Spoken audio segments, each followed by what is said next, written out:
Так, саламатсыздар, құрметті әріптестер, тағы да мынау есеп енді ұзын құлақтан квалтесте келіп жатқан есеп дейді. Бұл есепті, по-моему, біраз балалар уже таныс балалар, дос балалар, математиктер біраз ютубта талдап тастады. Мен де өз үлесімді қосып кетейін. 4 нүкте берілген, координаталары А нүктесі минус 5-те 0, Б минус 2-де 4, С 5-те 6, Д 3-те 2. И осы 4 бұрыш А, Б, С-ді, соның ауданын табу керек. Так. Значит, қарайық, минус 5-те 0 деген нүкте ең астындағы, ең шетіндегі нүкте А деп белгілеп қояйық. Мұны мен қызылмен жазып қойдым А деп. Минус 2-де 4 деген нүкте мынау Б бізде. 5-те 6 нүкте деген мынау С. И 3-те 2 деген нүкте мынау Д. Осы фигураның 4 бұрыштың ауданын табу керек. 4 нүктемен просто 4 координата берілген, просто фигураның ауданын табу керек. Ешқандай қиындық жоқ бұл жерде. Так.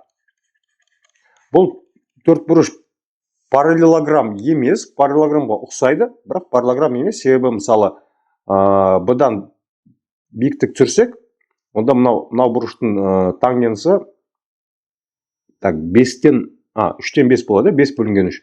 И мына жерден биіктік түсірсек, мысалы, онда мынау бұрыштың тангенсі 2-ке тең болады. 5 бөлінген 3 және 2 тең емес, яғни бұлар параллелограмм емес, қарама-қарсы бұрыштары тең емес. Так, бірден анықтаймыз. И осы есептің шығару жолдарын, әртүрлі жолдары бар. Аналитикалық геометрия әдістері, в общем, әртүрлі таза геометриялық жол. Қазір мен екі әдісін көрсетейін. Біреу таза геометриялық, біреу басқа әдіс. Ол екінші әдісті қазір сонан көрсетемін. Бірінші таза геометриялық әдіспен шығарып көрейік. Так, мен басқа бетке ауысып кетейінші. Мына бетке ауысып кетейін. Қараңыздар. Мына жерде бізде 4 нүкте берілген. И ең оңай әдісі бұл жерде мынандай болып тұр.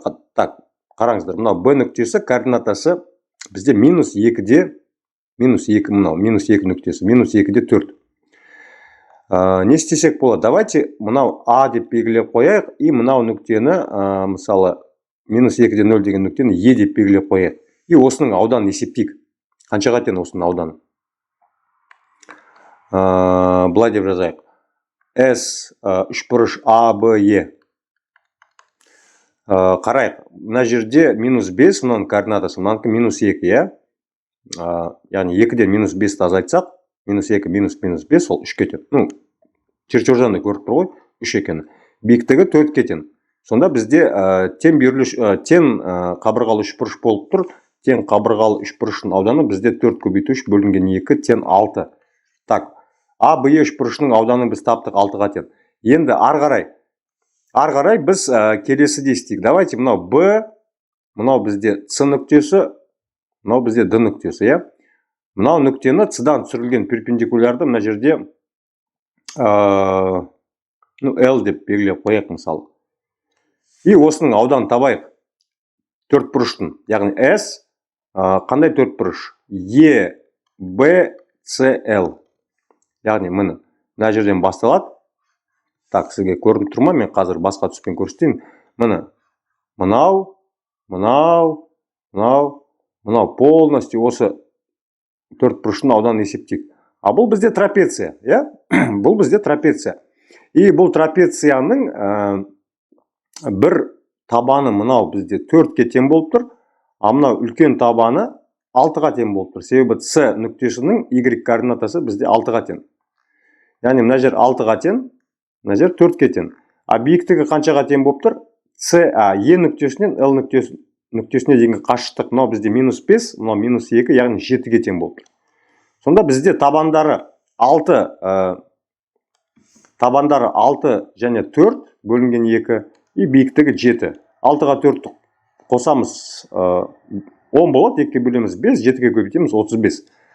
И получается мына жердегі полностью ауданы, яғни былай деп жазып қояйық, А, Б, С, Л полностью осы 4 бұрыштың ауданы бізде 6 қосылған 35-ке тең. Яғни 41-ге тең. Енді бізге қажетті трапецияның 4 бұрыштың, мынау 4 бұрыштың ауданын табу үшін не істеу керек? Мына А, Б, С деген. Көріп тұрсыз ғой, мынаны ауданын табу үшін не істеу керек? Ол үшін бізге мынау лишний бөлігін алып тастау керек. Сол лишний бөлігін ауданын есептейік. Қараңыздар, бізде лишний бөлік мынау болып тұр.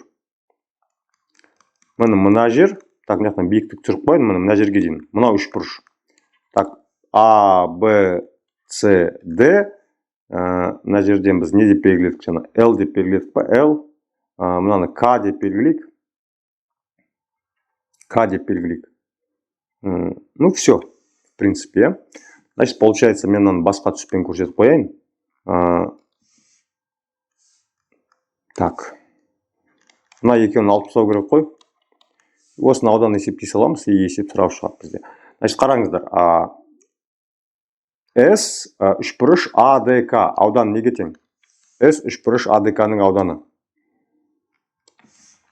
Мына жер бізде қаншаға тең? К нүктесінің ауданы, Д нүктесінің ординатасы, абсцисасы 3-ке тең ғой? 3. Мына жер 3, мына жер -5. Сонда мына жер 8-ге тең болып тұр. Мынау АДК деген тік бұрышты үшбұрыш, бір катеті 8, и бір катеті 2-ке тең болып тұр, себебі мынау ДК деген 2-ке тең. Мынау 2-ке тең болып тұр. Мына жер 8. Сонда 8 көбейтілген 2 бөлінген 2 8-ге тең, е? Так, мынаны біз таптық. Енді мынау тоже трапеция болып тұр ғой бізде. К, С, К, Д, С, Л деген трапеция. Көріп тұрсыз ғой? Жасылмен боялып тұрған. Мына жер. Мына жер трапеция. Осының ауданы қазір есептеп жатырмыз. Осы трапецияның бір табаны бізде қанша болып тұр? 6 болып тұр, е? С нүктесінің ординатасы 6. Мынау екінші табаны 2. 6. Так. 6 қосу 2 бөлінген 2. И көбейтілген биіктігі тоже 2 болып тұр. Мына жақ 2-ке тең болып тұр. Мына жағы бізде 2-ке тең болып тұр. Мына жер 2-ке тең. КЛ деген ұзындық. К мен L-дің арасы. Так, 2 мен 2 қысқарады, сонда 6-ға 2 8. Сонда 8 плюс 8 16. Жаңа алдында бізде 41 шыққан.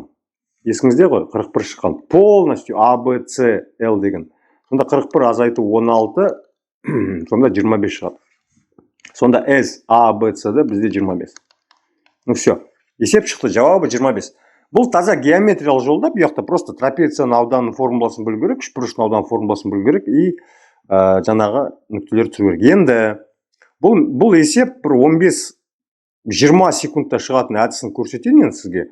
Егер сіздер менің каналыма жазылған болсаңыздар, менде шортста да түсіргем, видеода да бір 3-4 жыл бұрын түсіргем. Сол әдісін қазір көрсете салайын сіздерге.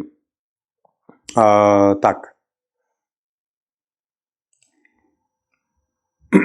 Так, мені қараңыздар. Бізде 4 нүкте берілген. А нүктесі -5-те 0 координатасы. Бұлай деп жазып қояйын. Б нүктесі міне -2-де 4 астына жазып қоям. С нүктесі 5-те 6. Д нүктесі 3-те 2. Осы төртеуін жаздым, осы әдісті. И қайтадан бірінші нүктені әкеп қайтадан жазып қоям. -5-те 0. Түсінікті, я? -5-те 0. Қазір есептеу кішкене мына жақта симай қалады. Сол үшін мен мынаны қазір удалить ете салайын. Удалить ете салайын барлығын артықтарын. И осы жерге есептей салам қазір.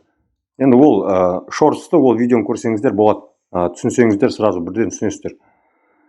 Қараңыздар, бізде бірінші А нүктенің координатасы -5-те 0. Осы -5-ті 4-ке көбейтем, 2-ні 6-ға көбейтем, 5-ті 2-ге көбейтем, 3-ті 0-ге көбейтем. Не шығады? Соны жазайық. Яғни -5-ті 4-ке көбейтсем, ең бірінші, мына -5 пен 4-ті көбейтсем, менде -20 шығады. -2 мен 6-ны көбейтем, -12 ғой. Соны қосам -12-ні, яғни -12 деп жазам. 5-ке 2-ні көбейтсем 10 шығады, плюс 10. И 3-ке 0-ді көбейтсем 0 болады, ол 0-ді жазбай қоям. Түсінікті, я? Яғни бірінші жақша менде осы болды. Яғни мен наларды қазір удалить етстайын, лишний жазуларды. Так, мына жақта кетіп қалып жатыр да. Так, былай істейік. Былай удалить етсайық. Түсінікті ғой? Яғни -5-ті 4-ке көбейттім, -20 болды. -2-ні 6-ға көбейттім, -12 болды. И -5-ті 2-ке көбейттім, плюс 10 болды. Соны жаздым мен просто. Шортстарды қарап шығыңыздар, түсінесіздер. И осыны жақшаға аламын. И осыдан азайтамын екінші жақшаға. И теперь, так, басқа цветпен көрсетейін. Так, давайте көк түспен. Наоборот, стрелка аламын. 0-ді минус 2 көбейтем, 4-ті 5-ке, 6-ны 3-ке, 2-ні минус 5-ке. И солардың қосындысын жазып шығам. 0-ді минус 2-ке көбейтем. 0 болады ғой, оны жазбаймын. 4-ті 5-ке көбейтем, қанша болады? 20 болады, я? 20 деп жазып қоям. 6-ны 3-ке көбейтсем, 18 болады, я? Плюс 18. Жазып қоям, плюс 18-ді. Так, плюс 18 деп жазып қояйын. И плюс 2-ке минус 5 қанша? Минус 10. Онда мынақта минус 10 деп жазып қоям. Түсінікті ғой? То есть мен солдан оңға қарай, төмен қарай көбейтіп шығам сандарды, қосындысын. И потом оңнан солға қарай, төмен қарай көбейтіп шығам. Солардың қосындыларын айырмасын алам. Айырмасының модулін теріс сан шығуы мүмкін да, себебі соны 2-ден 1-ге көбейтем, яғни 2-ке бөлем просто. Так, сонда 2-ден 1, мына жерде не шығады? Давайте есептеп тастайық. Минус 2, 10, минус 12, 10, минус 2 шығады, сонда минус 22 болады, я? Минус 22, минус, 18-ден 10 азайтам 8, 20-ға 8, 28. Ну, минус 28. Сонда 2-ден 1-ді минус 50-дің модуліне көбейтем, то есть 2-ден 1-ді 50-ге көбейтем, и менде 25 шығып тұр. Ну, жаңа да 25 шыққан бізде, я? Правильно? Қақта еді ол?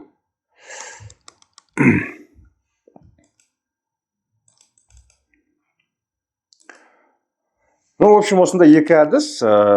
Сондықтан осы екі әдісті екеуінде жаттап алыңыз. Басқа әдістерді жатқа біліп алыңыздар. Себебі кейбір әдістер, мысалы, емтиханда қобалжып отқанда естен шығып кету мүмкін. Негізі әр есептің әртүрлі шығару әдістерін білген дұрыс. Бірақ мен осы соңғы әдісті көп қолданам. Координаталық жазықтықта нүктелерді 3 бұрыш, 4 бұрыш, хоть 5 бұрыш, хоть 10 бұрыш болсын, хоть дөңес, хоть дөңес емес болса да осы формуламен табуға болады. Бұяқта ең бастысы қатесіз көбейтіп, қатесіз қосып, таңбадан қателеспей, просто дұрыс жауабын шығару. Баршаңызға сәттілік. Егер осы видео сіздерге ұнаса, онда міндетті түрде лайк басыңыздар, жазылмаған болсаңыздар, арнаға жазылып кетіңіздер, әлі де қызықты көптеген пайдалы ақпараттар шығатын болады бұл арнада.